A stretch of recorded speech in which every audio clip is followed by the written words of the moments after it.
Chapter 1. Today we explore a profound concept in Buddhism, emptiness, or Śūnyatā. This idea is often misunderstood, but it lies at the heart of Buddhist philosophy.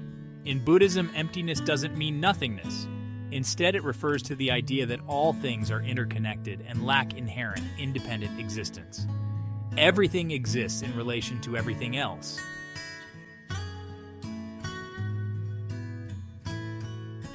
Chapter 2. Understanding Dependent Origination. To understand emptiness, we first need to grasp the concept of dependent origination. This principle states that all phenomena arise in dependence on conditions and causes. Nothing exists by itself. Everything is interdependent. Consider a flower.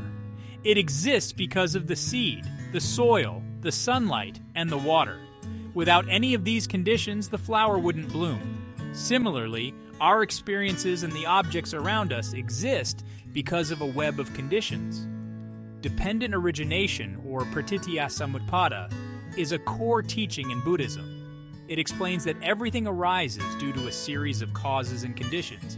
For example, a tree grows from a seed because it receives sunlight, water, and nutrients from the soil.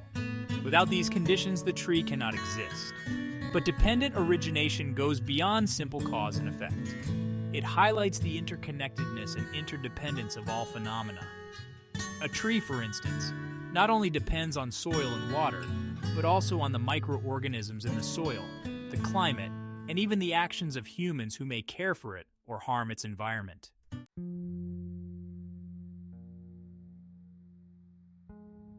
Chapter 3. The Nature of Emptiness. The Buddha taught that clinging to the notion of a permanent, unchanging self is the root of our suffering. We often believe in an independent I that experiences life. However, this I is also empty of inherent existence. It is a collection of physical and mental components that are constantly changing. Emptiness, in this context, means that our sense of self is not an independent, fixed entity. Instead, it is fluid and dynamic, shaped by a continuous flow of experiences and influences. The famous Heart Sutra succinctly captures this idea with the phrase, "Form is emptiness. Emptiness is form." This means that all physical forms are empty of inherent existence, and this emptiness itself is what allows forms to exist. Let's consider another story. A disciple named Haruto once asked a Zen master, "What is emptiness?" The master named Roshi pointed to the pond and said, "Look at your reflection in the water. When you try to grasp it, it disappears. Emptiness is like that reflection. It cannot be grasped because it has no independent reality." Haruto spent days contemplating this teaching. One evening, as he watched the sunset reflected in the pond, he understood. The reflection was a result of the interplay between light, water, and his perspective. It wasn't an object he could hold, but an experience dependent on various conditions. This story teaches us that emptiness is not about the absence of things, but the absence of inherent existence in things. Just as the reflection in the water is dependent on multiple factors, all phenomena are interdependent and lack a fixed, independent nature.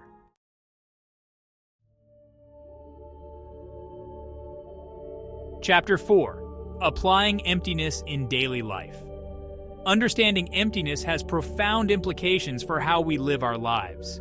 By recognizing that everything is transient and interconnected, we can reduce our attachment to things and people, which in turn reduces our suffering.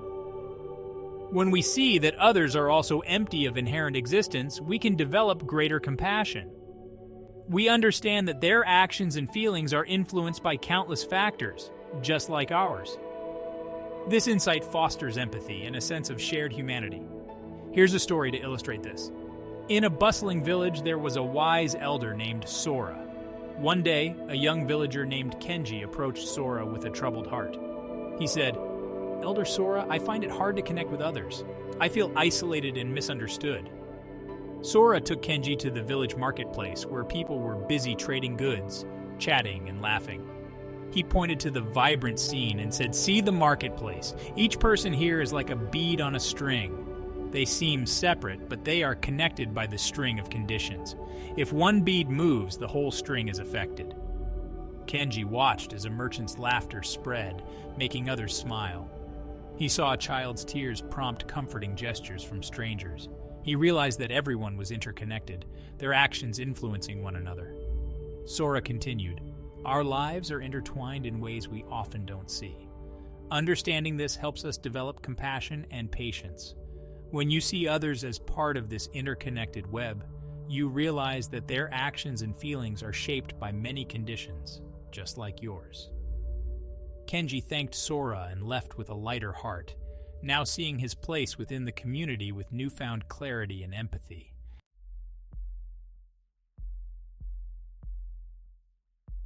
Chapter 5. Experiencing Emptiness Through Meditation. Practicing mindfulness and meditation can help us directly experience emptiness. Through these practices, we cultivate awareness and insight, leading to a deeper understanding of ourselves and the world. In meditation, we observe our thoughts and sensations without attachment. This practice helps us realize that these experiences are transient and not solid. They come and go, just like everything else. By seeing their impermanent nature, we can let go of the belief in a permanent self. Let's reflect on a meditation story. High in the mountains, there was a solitary monk named Ryuji who meditated in a small hut. Each evening, he watched the moon rise over the mountains, bathing the valley in a soft glow. One night, as he sat in deep meditation, a thief crept into his hut. Ryuji, sensing the presence, opened his eyes and saw the thief. Without fear, he said, "You can take what you want, but leave the moonlight." The thief, puzzled by the monk's calm demeanor, hesitated. Seeing that there was nothing of value to steal, he left empty-handed. The next morning, Ryuji's fellow monks asked him why he hadn't called for help. Ryuji replied, "The thief was seeking something valuable, but he could not take the moonlight, which is freely given to all. True wealth lies not in possessions, but in the realization of emptiness." This story reflects the monk's deep understanding of emptiness. He was not attached to material possessions, recognizing their transient nature. His peace and wisdom were rooted in the insight that true value lies in our inner state, not in external objects.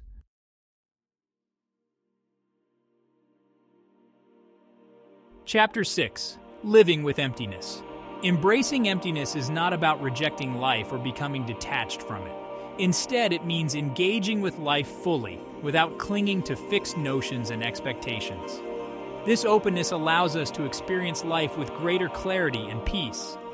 Emptiness teaches us to be flexible and adaptable, to flow with the changes in life rather than resist them. This approach leads to a more balanced and harmonious existence. Let's conclude with a final story. A wise teacher named Sensei Kiyoshi lived by a river that flowed through a beautiful valley. One day, a student named Mei asked her, "Sensei, how can I live a life free of suffering?" Sensei Kiyoshi took Mei to the riverbank and asked her to observe the water. "Life is like this river," she began. "If you try to hold the water, it slips through your fingers. But if you let it flow, it nourishes everything it touches." Mei watched the river and saw how it moved effortlessly around obstacles, adapting to the terrain without losing its essence. Sensei Kiyoshi continued, "Embracing emptiness means flowing with life, accepting its changes and challenges without clinging or resisting. This way, you find harmony and peace." Mei spent the following days meditating by the river, observing its flow and reflecting on her teacher's words. She learned to let go of her rigid expectations and embrace the natural flow of life, finding a profound sense of peace and balance.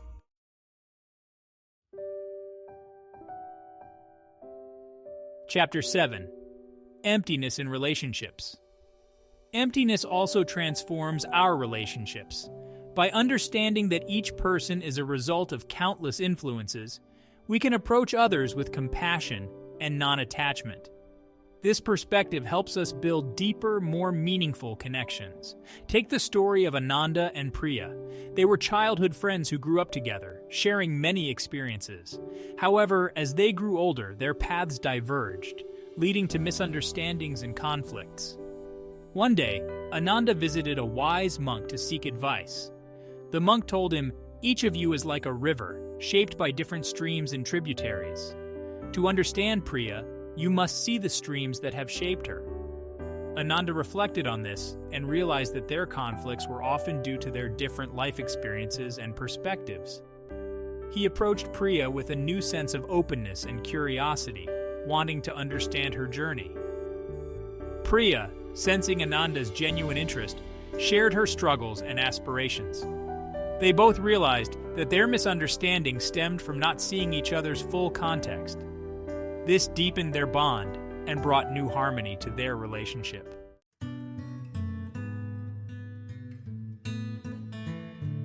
Chapter 8. Emptiness and Nature. Nature beautifully illustrates the concept of emptiness. The interconnectedness of ecosystems, the cycle of seasons, and the delicate balance of life all reflect the principles of dependent origination and emptiness. Consider the story of a forest. Each tree, plant, and animal depends on the others for survival. The trees provide shelter and oxygen, the plants offer food, and the animals help with pollination and seed dispersal. This intricate web of life shows how everything is connected and interdependent. A naturalist named Yuki spent her life studying this forest. She observed how a single fallen tree could transform the ecosystem, creating new habitats and opportunities for growth. She realized that nothing in nature exists in isolation. Every element is part of a greater whole.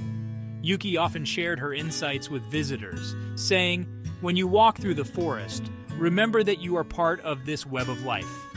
Your actions, however small, ripple through the ecosystem. Embrace this interconnectedness, and you will see the world with new eyes."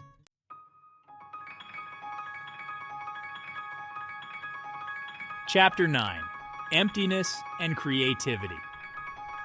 Emptiness also has profound implications for creativity. By letting go of rigid concepts and expectations, we can tap into a boundless source of inspiration and innovation. Emptiness encourages us to see beyond conventional boundaries and explore new possibilities. There once was a renowned painter named Ayumi, who was known for her vibrant and dynamic artworks. However, she often struggled with creative blocks, feeling constrained by her past successes and the expectations of others. One day, Ayumi visited a Zen garden and spoke with the gardener, an elderly man named Takumi. Takumi said, "A painting like this garden must breathe. When you cling to your past creations, you stifle the flow of creativity. Embrace emptiness, and your art will flourish." Inspired by these words, Ayumi returned to her studio with a new approach. She allowed herself to experiment without worrying about the outcome. She embraced the process of creation as a journey rather than a destination. As Ayumi let go of her attachments, her art transformed. She created works that were more expressive and innovative than ever before. Her newfound freedom and openness resonated with audiences who felt the depth and authenticity of her creations. Ayumi's story shows that by embracing emptiness in our creative endeavors, we can break free from limitations and unlock our full potential.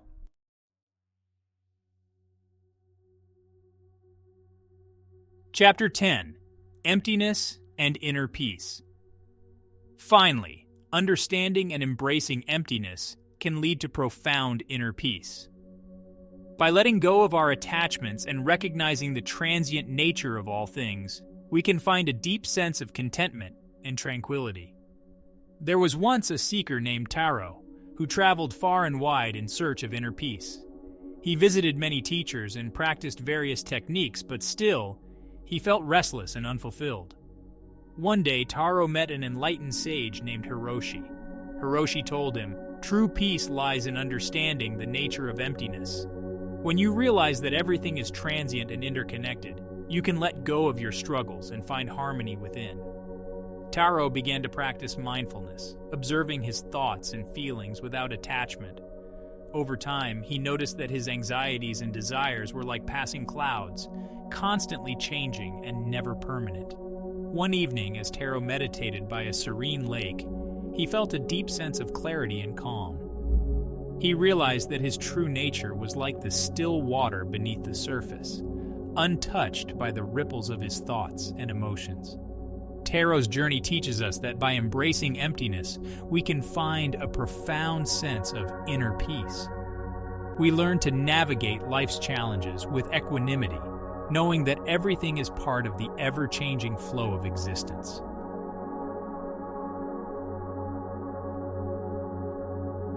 Thank you for joining us on this journey into the heart of Buddhist philosophy. By understanding and embracing emptiness, we can transform our lives, fostering compassion, creativity, and inner peace. Remember, emptiness is not about void or nothingness. It's about recognizing the interconnected and transient nature of all things. If you found this video insightful, please like, share, and subscribe to our channel for more content on Buddhist teachings and philosophy. We appreciate your support and look forward to exploring more profound topics with you. Until next time, may you find peace and wisdom on your journey. Remember to embrace the flow of life, cherish the interconnectedness of all beings, and let go of rigid expectations. Thank you for watching.